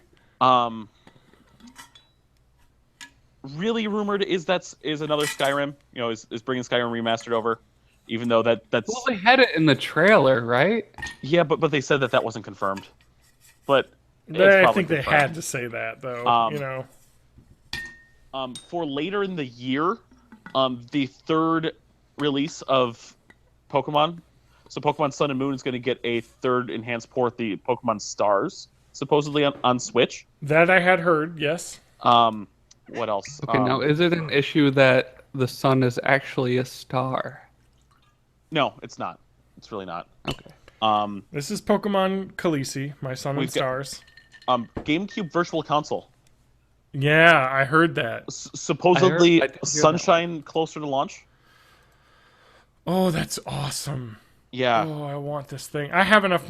I'm telling you right now, if the Switch looks good at launch, I'm gonna buy one launch day. I got the money. Yeah.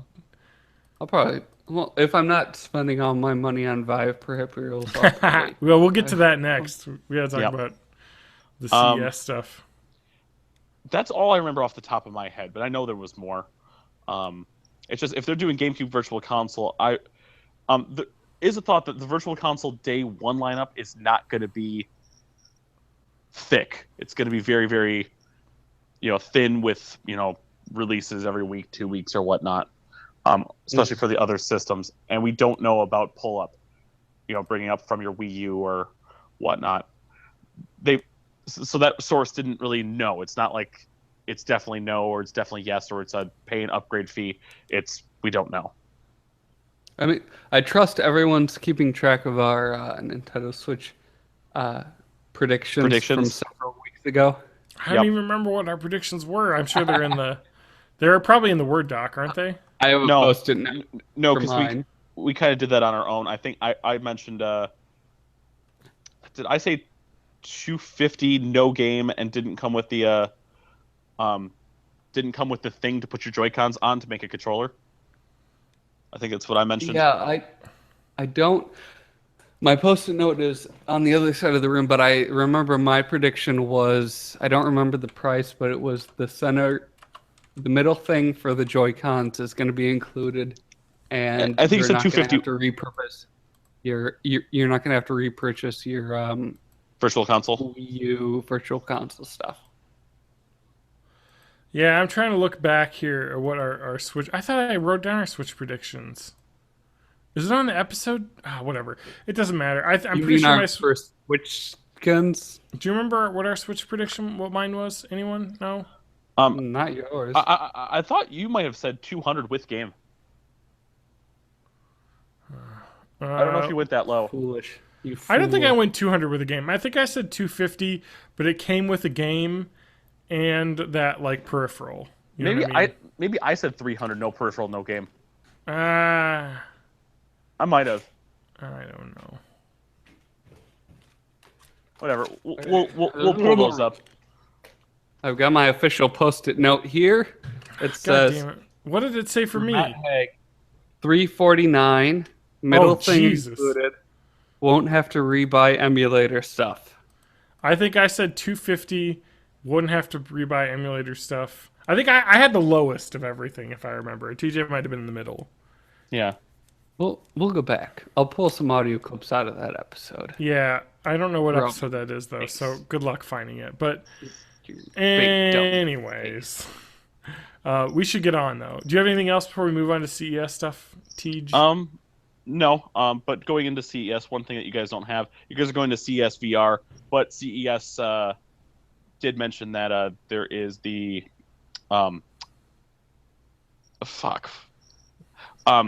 EA came out with the release date for Mass Effect Andromeda. It's coming out, was it March 12th? I think sounds about the right day. Mhm. Yep. March something, yeah. Yeah. First quarter, Yep. 2017. All right, let's do this shit, boys. Let's do it. CES. CES, the land crap. of vaporware. Yes, a lot of stuff has happened. I've always wanted to go to CES. I was actually in Vegas during CES in like 2010. I think you're better off going to something like E3 because CES is just kind of like startups posturing for other startups, yeah. trying Oh, to yeah. get like investors, and it's not actually stuff that's gonna sell ever. So let's talk about virtual reality a little Yeah, let's talk about VR, baby. bit. Sorry, I'm responding to Okay, Aaron in so chat because I didn't realize he was there. we'll we'll start with the stuff that is probably gonna exist, and then we'll move on to crazy CES bullshit.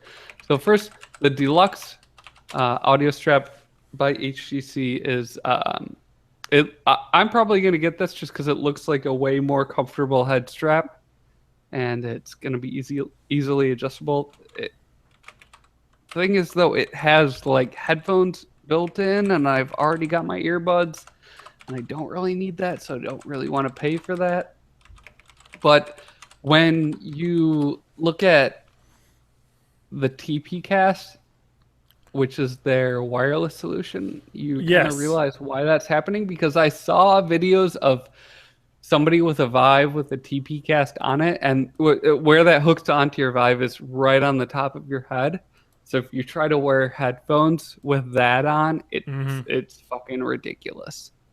But so the audio strap I'll probably get. It's going to be available in Q2, and there's no way it's going to be less than $100. It's just looking at the prices of other stuff for the Vive, it's just like it's all way pricey. But the TP Cast is interesting because it is it's a Chinese company that was part of HTC's incubator program, and they originally released a few months ago just in China, and it's their wireless solution for the Vive, and it proved to be so popular, and so many people were like trying to find ways to ship this out of China that they just decided to launch it globally as an HTC partnership. So this is like, as far as like for now, this is the official HTC wireless solution. Yeah. And supposedly it delivers 2K at 90 hertz for both eyes, and like the drop frames are not noticeable at all. There's no like artifacting or anything. So I think this is the kind of thing where if you already own a Vive, and if you're like either the wannabe dev or the high-end hobbyist, this is going to be worth buying. But for like the normal people, this is something that will be hopefully included in the Vive 2 whenever that comes. I totally agree. Like that, the wireless is a big deal. Like Yeah, like having, that's something that improves the experience a lot. But also, if you're gonna spend like $850 for a Vive and like a couple $1,000s on a nice computer, and then this is when they gave a price for it.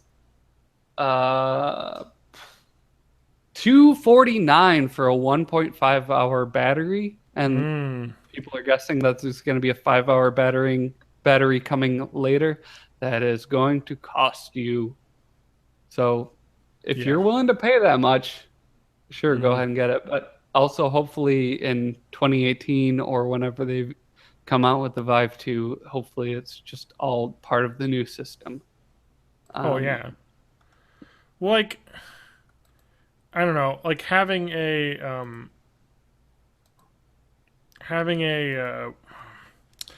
Gear VR, like and having played with the Vive, one of the cool things with the Gear VR is literally you can put it on anywhere and just walk around. Yeah. And like it just, because the Vive is amazing in an immersive experience, but that cord is totally noticeable, and sometimes it does break immersion just a little bit. So I've had so many times, like with Brookhaven experiment specifically, like you're reacting so quickly to stuff, and I had a lot of times where I just yanked the cord out of the wall with my foot or oh my yeah. arm or something. Like So it. that's like the future Well, and um, for the more mobile stuff, the Vive tracker that they also announced, that's the other official Vive thing that is coming out. It's just kind of like this little 4-ounce thing that's kind of the same thing as the top of your Vive controller, and it can attach to anything and make that visible in VR.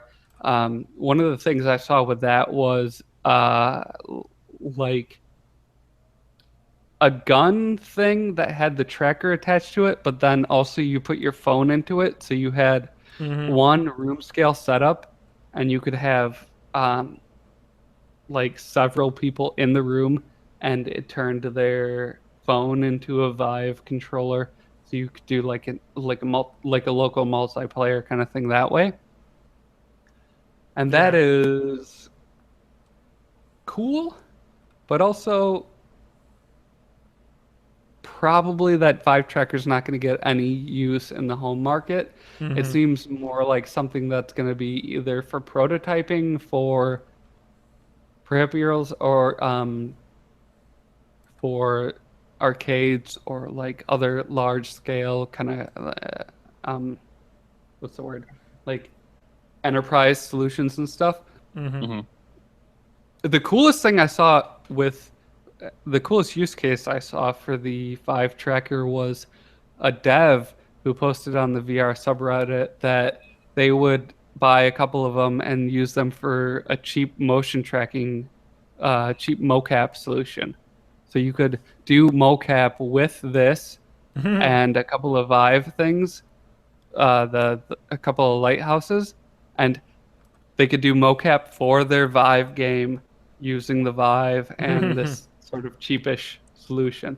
And I think that's where it's going to go. It's going to be devs and possibly like larger enterprise arcades and stuff. I really don't think the Vive tracker or any of the other stuff I'm about to talk about is going to make it to the home market. I do think that I think the deluxe strap and the TP cast are worth buying if you already have one, but I'm mostly just hoping that they get integrated into whatever the next generation of the Vive is. Yeah. So that's the end of the real stuff section of the Vive CES. Okay. Now we get to the weird CES futuristic nonsense. vaporware bullshit so the VR 15 rifle is made by the Arsenal. Get it? Oh, I got it. It's like a rifle stock that integrates the Vive tracker, and the only thing you need to know about it is it doesn't have a release date. You have to apply as a developer to buy it, and there's no price listed on their website. Okay. Same deal with their haptic feedback vest, which supposedly allows you to feel like being shot, impacts and things. I mean, that seems pretty cool. That is cool, but I think haptic feedback like that is going to be the last thing that arrives to VR in any sort of like marketable consumer solution. Like, it's just, I get home from a hard day at work and I want to put on my Vive and I want to play a game. Am I going to put on a vest? Like, am I going to put on ankle monitors and knee I said strap into your nerd like, suit, you know? Strap into my nerd suit. Like, it just seems like it's cool, but the setup process is just so involved that it would make me want to not play. Same thing with the haptic feedback force feedback system from Dakin University. And you know what? This was developed by a university, So that means it doesn't exist in real life. Mm-hmm.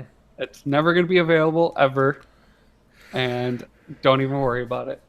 Yeah. Aaron The in the coolest chat thing, though, says, just jack me in. Huh? Yeah, I that's just the thing. give me like, the port on the back of my this head. is all I'll do just it. this is all just sort of like stopgap stuff until we have direct like Yeah. feedback that we can like spoof the neural, so we can like spoof nerve sensations and things. Yep. And like you I don't get agree. motion sick because you think you're actually moving and yeah. But one of the coolest things was the this isn't right, the high five glove, but the what was another VR glove? There was a VR glove that has like bends. It's a fingerless glove, like kind of a bike glove, and then has bend sensors in all the fingers, and then it has one of those big ass Vive trackers on the wrist, so you get individual finger motion, so you can interact with Yeah. stuff with individual fingers, and that's really cool.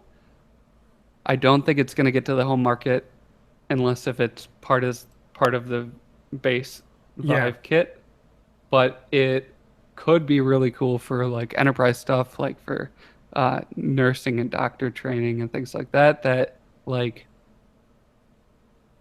virtual reality can be really, really cool for a lot of things that are not gaming. Yeah. And it just seems like different industries aren't jumping onto that bandwagon yet, and I wish they would because it can be so awesome and I game-changing. think that's one of the cool things. So I have the Gear VR, and some of the coolest shit is like just some of the like New York Times videos of like, hey, here's like sub-Saharan Africa in a village, and like here's how kids live there, and you just can like walk around and look around at a 3D 360 video, and you feel transported. You know, like it doesn't have to be a game. Like it, I don't know. You know what I mean? It's just the ability to it just makes you feel like you're more there. You know what I mean when it works well, and I think that's There's a lot of cool stuff like that with history. Like if you could be on the like the grounds of the Washington Monument when it's a perspective Martin thing. Luther King was giving his speech, and like Yeah. you could be on the grassy knoll when Kennedy was shot or whatever. Like you Yeah, can be and part of things that you missed. Yeah, and that's the thing though. Like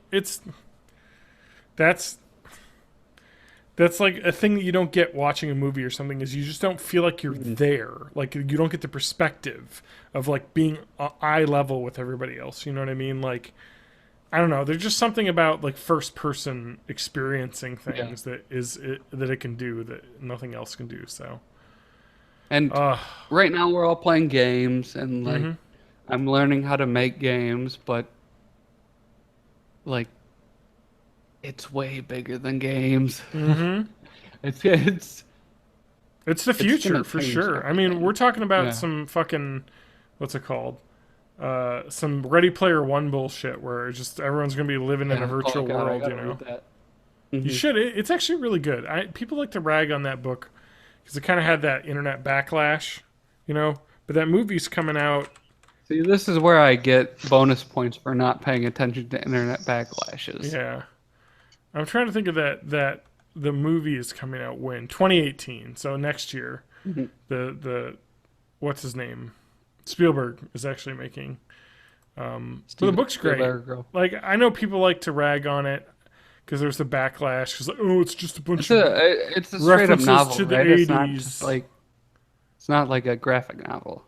It's a straight up novel. It's great. Okay. I think people like to backlash now, and like it just I couldn't stop reading it. Like it may not be the best written prose you've ever seen, but my god, is it just engaging. Like it felt like I couldn't stop because the story's just good. It's I'm trying to describe what the story is, but it's without being too much of a spoiler. It's like 350 pages, 370.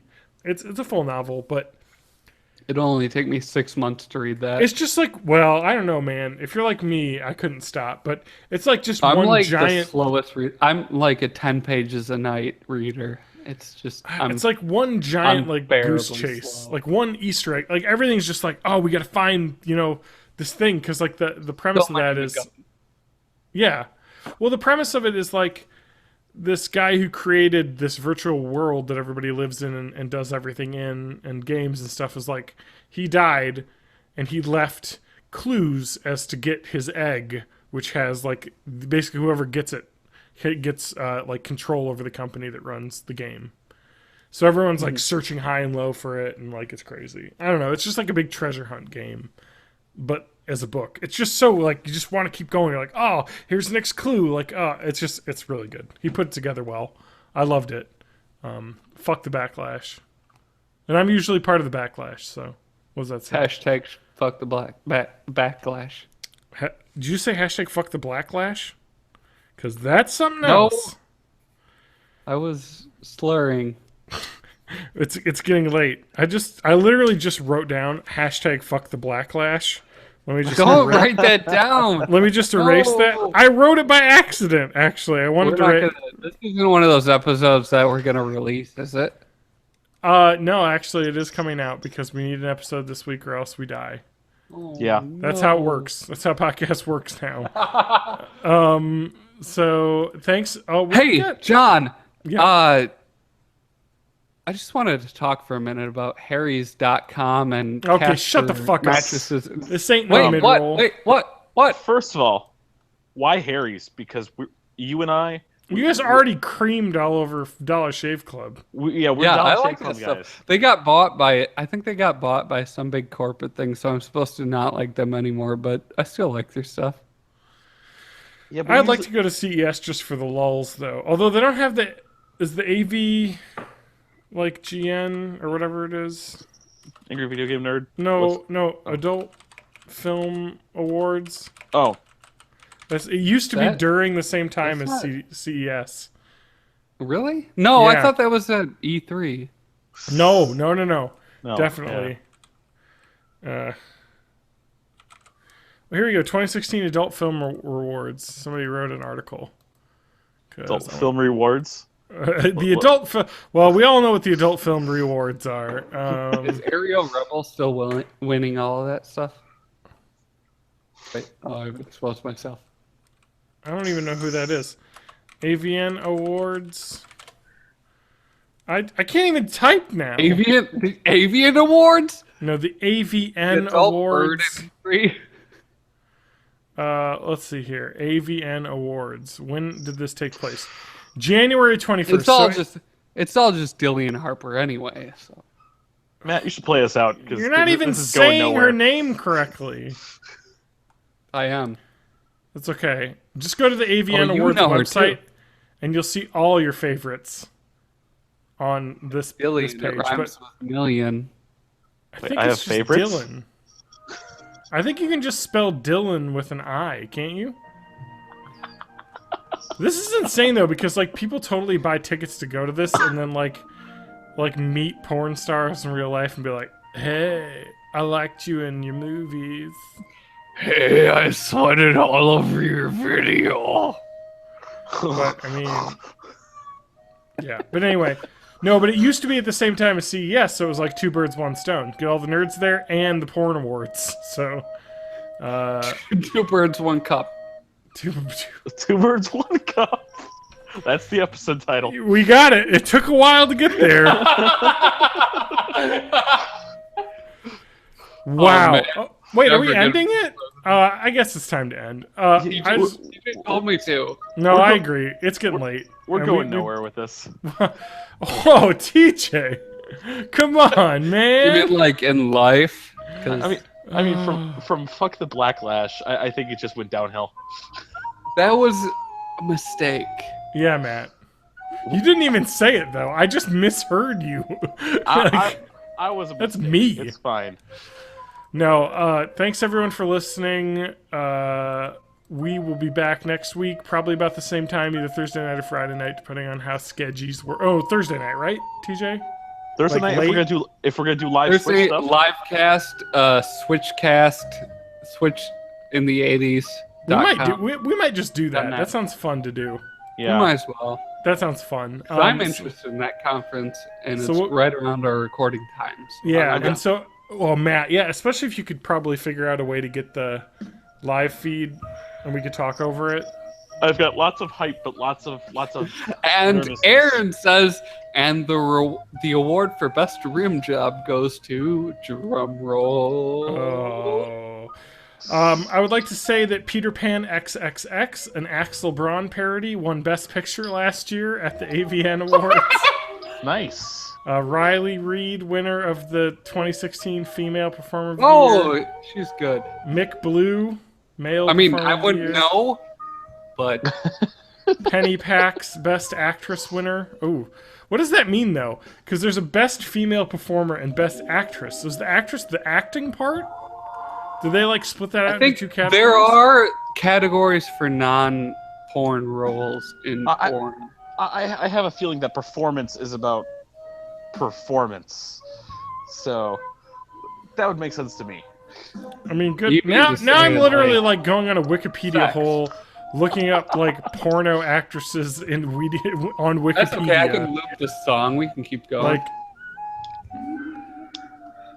anyway. Look up Dillian Harper pronunciation. Look up. Right.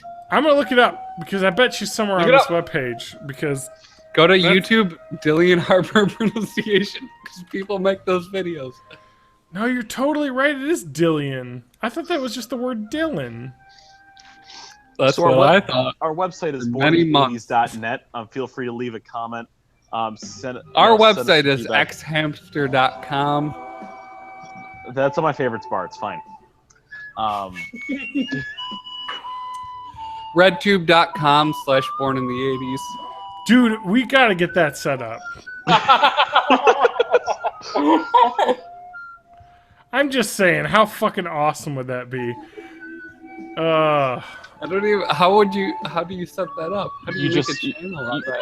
you just set up a contributor thing and Do people flag you on that? Like, this is not adult content. This is not porn. Stop putting this on here. well, I think on the hub, I think they're a bit more open to this sort of stuff. That would be hilarious. Well, congrats God, on if I Penny Pax for your Best Actress in the submission of Emma Mark's : Boundaries. Oh, isn't that PAX PAX or PACKS? I think it's PAX, but I think she knows what you're saying when you say her last name. Oh, okay. She knows the joke. Anyway. Which is loosely based on the 50 Shades of Grey, earning several nominations. So good for her. You know, getting They those made awards. a porn parody of 50 Shades of Grey. Which is How already a brave. porn parody of Life. the Twilight series. So Yeah. all right, It was a dirty Twilight fan fiction. we're fully down the rabbit hole when it comes to that. So That became it was a Twilight fan fiction and became a bestseller. yeah, What is wrong with America? dude, have you been around in 2016? Everything is learned- fucked and we're all gonna die. Correct. That's it. Well, President thanks Mark for listening. Zuckerberg. 2020, President Zuckerberg, all hail Facebook. Yeah, yep. All hail Facebook. The fake news will turn into the real news as he controls the news. It's And Zuckerberg, the Zuckster. in 2020. I'm changing my middle name to Hindsight, so we can go TJ Hindsight May, Hindsight where is Hindsight is 2020. That's it. Fuck yeah! For 1 year, you'll be king of all the memes. President Batman vs Superman Lex Luthor. Yep. With disgusting feet, pregnant Elsa. All We right. got this. Yes. Foot surgery. Elsa, pregnant female Pregnant Spider-Man. Elsa. Spider-Man. Pregnant Uh, Spider-Man. Pokemon Kinder Egg I unboxing. feel like this is a really tight episode and like FIFA everything was pack planned opening. from beginning to end. Yeah, very tight. Kinder eggs. I mean, we were talking about the AVNs.